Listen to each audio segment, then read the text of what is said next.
Es simple, incluso en apariencia. Emparenta con la luz de distintas maneras. A veces es transparente, a veces opaca, pero siempre reflejante. Es común que la confundan con roca, pero en realidad se trata de un vidrio.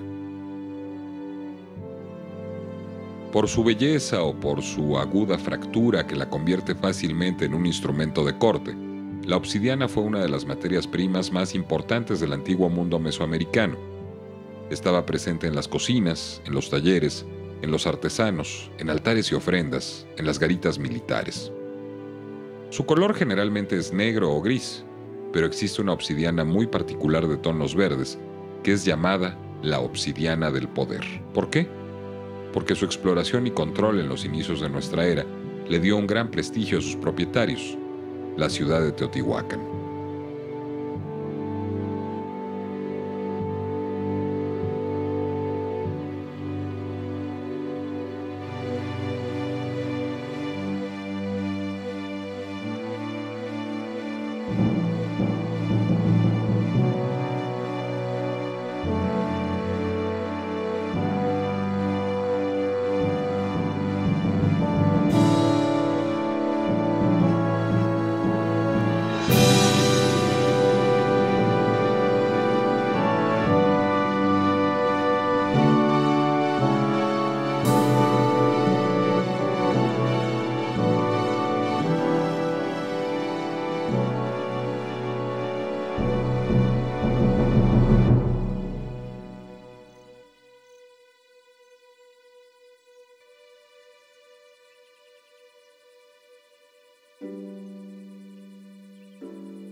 Esta es la Sierra de las Navajas en el estado de Hidalgo, uno de los pocos yacimientos de obsidiana verde conocidos en el mundo. Ubicada a aproximadamente 50 kilómetros de Teotihuacán, la Sierra de las Navajas constituyó una de las principales vetas controladas por el estado teotihuacano. La explotación, talla y comercio a gran escala de este recurso fue determinante para el desarrollo de la megalópolis. Como materia prima, este vidrio volcánico estaba presente en lo elemental y en lo complejo. Funcionaba igual en artefactos que para crear objetos simbólicos. El control de los depósitos de la Sierra de las Navajas, así como de otros cercanos de menor tamaño como los yacimientos de Otuma en el Estado de México, permitió a Teotihuacán garantizar grandes suministros de esta materia prima, así como su distribución y comercio en Mesoamérica.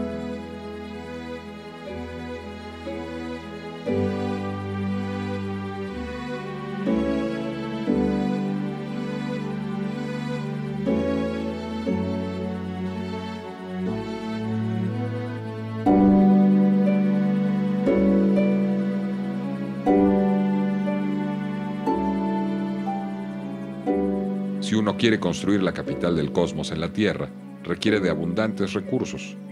Este valle estaba listo para entregárselos a su ciudad.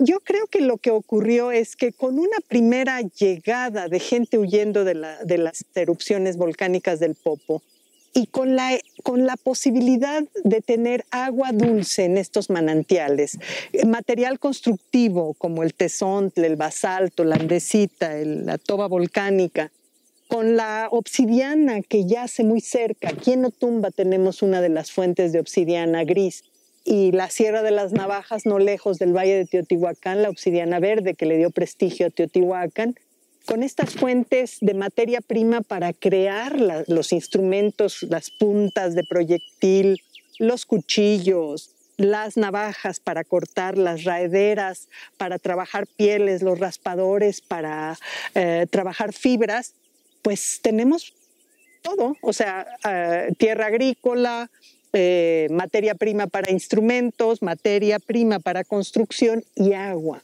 Entonces es un valle privilegiado, y el doctor Milon agregaba que es la ruta más sencilla de paso entre la costa del Golfo y la Cuenca de México sin pasar por los volcanes.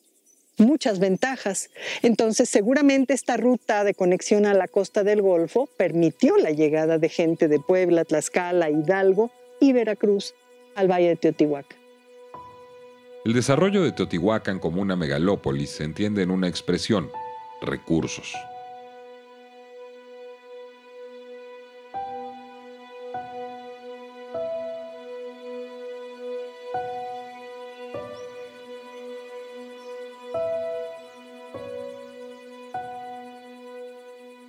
Si la obsidiana provenía de depósitos ubicados en el noreste del valle, otra importante materia prima se extraía de los cerros circundantes: madera.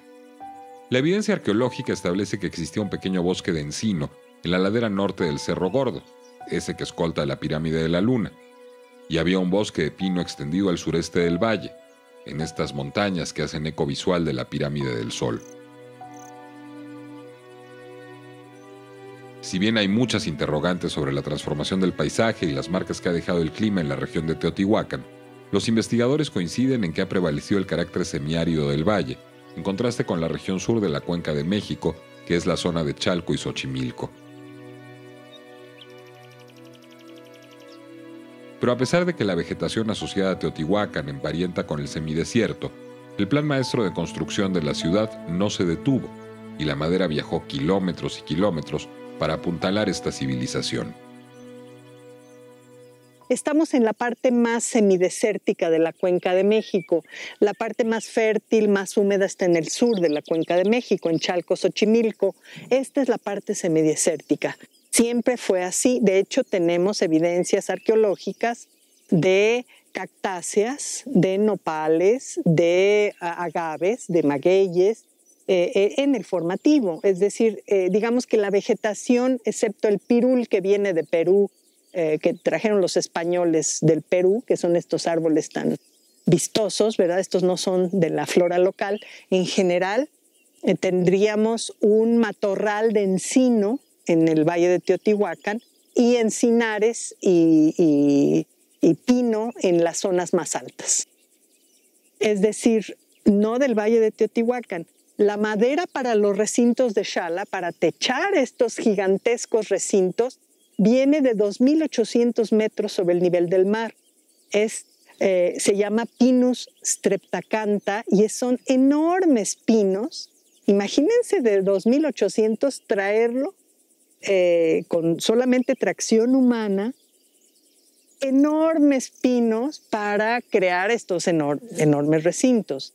Es mucha fuerza de trabajo en traer esa madera que techó los recintos principales de todo Teotihuacán. De hecho, las casas multifamiliares, los recintos están techados con morillos de madera y vigas de sostén más gruesas abajo. Entonces, esos morillos de madera fueron cortados hacia 200 después de Cristo y una vez que se pandeaban las vigas de sostén, se quitaba la viga y se reemplazaba, pero los morillos permanecían desde 200 después de Cristo. Es una madera reciclada hasta el final de la época teotihuacana. La necesidad de madera de una mancha urbana de 20 kilómetros cuadrados es superlativa, no solo para apuntalar cientos de palacios y conjuntos habitacionales, también para construirlos y adornarlos.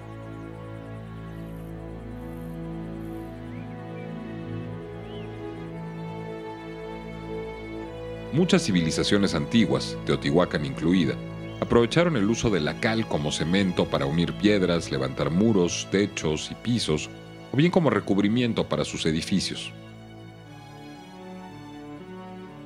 La cal es un producto que se obtiene cuando se calcinan piedras calizas a 800 grados centígrados. Alcanzada esta temperatura, las piedras se descomponen en óxido de calcio, que al sumergirlo en agua se transforma en una pasta que va endureciéndose lentamente conforme se seca. ¿Cómo se obtenían estas altas temperaturas? ¿De dónde provenía esta demanda energética? De la quema permanente de grandes cantidades de madera. El furor constructivo en una de las más grandes ciudades preindustriales del mundo requirió de toneladas y toneladas de cal.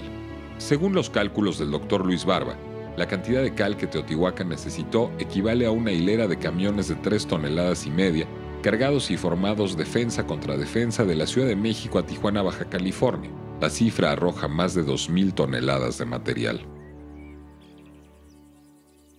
El Valle de Teotihuacán es una de las más grandes ciudades preindustriales del mundo. Es enorme esta mancha urbana, sin duda alguna. Y esto genera una presión sobre recursos, no hay duda.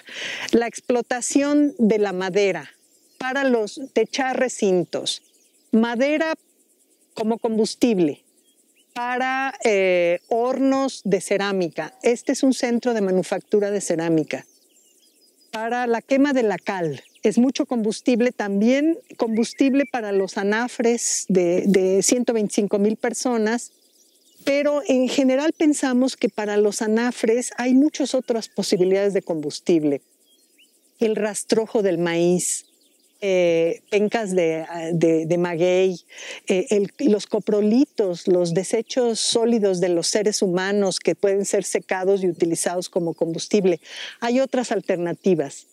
Sin duda hemos encontrado polen de pinos y de encinos en los sitios. Eso era lo que estaba alrededor del valle, en las zonas altas. Pero hay mucha madera que fue utilizada para techar, para quemar cal y para producir cerámica.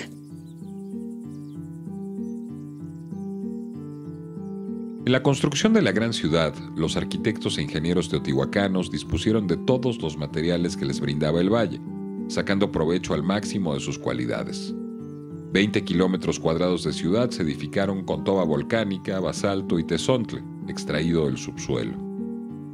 Para la extracción del tezontle, por ejemplo, excavaron cuevas y túneles durante el primer siglo de nuestra era.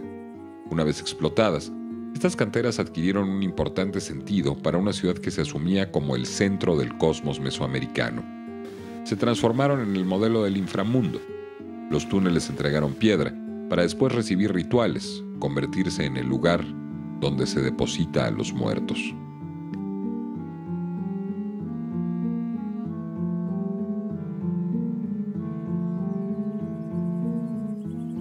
Teotihuacán, digamos ya como gran valle que tiene muchas ventajas. El doctor René Millón citó varias de esas ventajas. Citó la presencia de un valle amplio, abierto. Se decía que había muchísimos manantiales de agua dulce en el valle. Hay materia para construir. A nivel monumental, la escoria volcánica, el basalto, la andesita, el tepetate están en el subsuelo, se pueden extraer fácilmente, ¿verdad? En estas concavidades que ustedes ven atrás de la pirámide del Sol, de estas depresiones, se extrajeron y se crearon túneles que después fueron recreados de manera simbólica, ¿verdad? Pero originalmente son canteras para extraer tezontle, ¿no? Y se construye una ciudad gigantesca para dar orden a esta diversidad que ya llamaba a artesanos, a constructores, a gente de varios lados para participar en un esfuerzo común para crear una gran ciudad y una vida urbana muy sofisticada y multiétnica. La idea de la multietnicidad es algo que define a Teotihuacán y es la primera entidad urbana multiétnica de Mesoamérica. Construida como el centro del mundo, como el lugar que le da sentido al cosmos en la Tierra, Teotihuacán es el gran coordinador del centro de México. Un pulpo con acceso a abundantes recursos, con una privilegiada ubicación geográfica y aliados que le permitieron extender sus tentáculos a miles de kilómetros a la redonda. El mapa jugó a favor de este estado pulpo, porque el valle de Teotihuacán se conecta de manera fluida con la costa del Golfo de México sin pasar por la zona de los volcanes Popocatépetl e Iztaccíhuatl, lo que le retribuyó en continuos intercambios comerciales.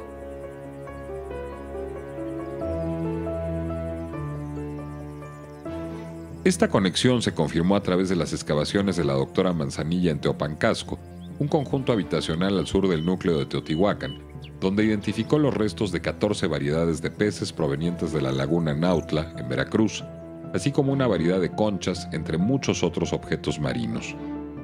No hay antecedente similar en ningún otro barrio teotihuacano.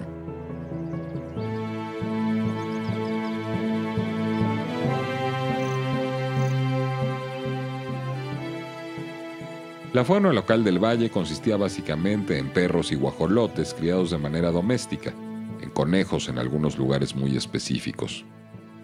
Cazaban liebres y venados en las sierras circunvecinas y una variedad amplia de aves migratorias que iban y venían del lago de Texcoco, cuyo plumaje se preservaba para ser utilizado en grandes tocados.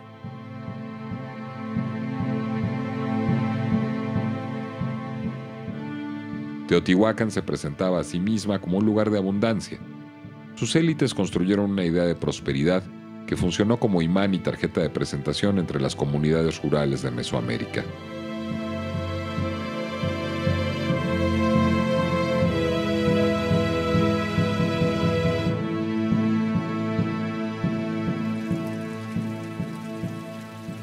En este valle corre el agua, hay extensos campos irrigados en donde todo reverdece y un entorno rico en alimentos y plantas floridas. Algo muy cercano al paraíso, algo muy cercano a la propaganda. Yo creo que el mural de Tepantitla, que es este mural maravilloso que está replicado en la Sala Teotihuacana del Museo Nacional de Antropología, es en mucho la propaganda que las sociedades corporativas nos transmiten. No son las figuras de los gobernantes como en el área maya, no son las hazañas de esos gobernantes, no están sus nombres, no sabemos de sus rituales de los gobernantes, pero están los grupos sociales, están las personas, esta diversidad haciendo actividades, digamos, varias, ¿no? Pero está la abundancia de los mantenimientos, del agua, esta idea de abundancia. Esto es algo de propaganda. Es la manera en que Teotihuacán se quiere presentar ante la gente foránea. Este es el lugar de abundancia y el lugar del dios de las tormentas, ni más ni menos.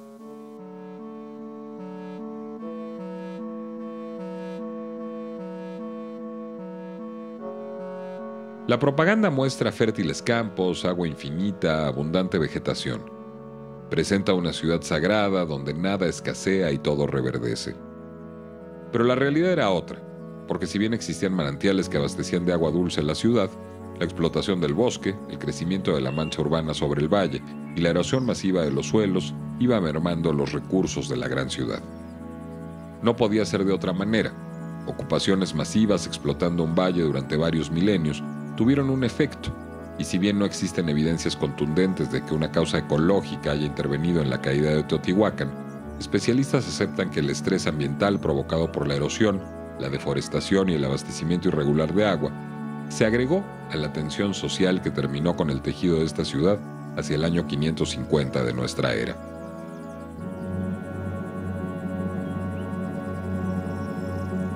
El problema es que las ventajas de un valle con muchos recursos, pues permitieron la llegada de muchos grupos, se asentaron en la ciudad, se les dio orden con esta traza urbana, la estructura corporativa permitió que no hubiesen golpes de Estado continuos, en fin, había grupos de distintas procedencias, la ciudad creó un prestigio como un centro incluyente, un centro pues urbano magnífico. Y mucha gente vino a esta ciudad sagrada, porque además de ser capital de un estado, es una ciudad sagrada, ¿verdad? Está trazada de manera, digamos, muy ad hoc a la cosmogonía mesoamericana de entonces, con un plano terrestre dividido en 4, un inframundo representado por esos túneles de extracción de estos materiales, y pues el cielo y las deidades celestes, ¿verdad? Entonces era también un centro ideológicamente muy poderoso de atracción del dios de las tormentas como deidad estatal, pues era el dios principal de todo Mesoamérica. ¿Cómo no van a venir aquí a la Roma de entonces, no? Pero sin duda alguna la presencia de una población muy grande afectando recursos, pues creó debilidades en el sistema y tensiones al interior, de manera que la revuelta sobrevino y la merma de recursos también. Y si la sequía se prolonga durante mucho tiempo, como auguró la doctora Enriqueta García, sin duda alguna se colapsa, porque no hay manera, no hay formas de tener alimentos preservados durante mucho tiempo.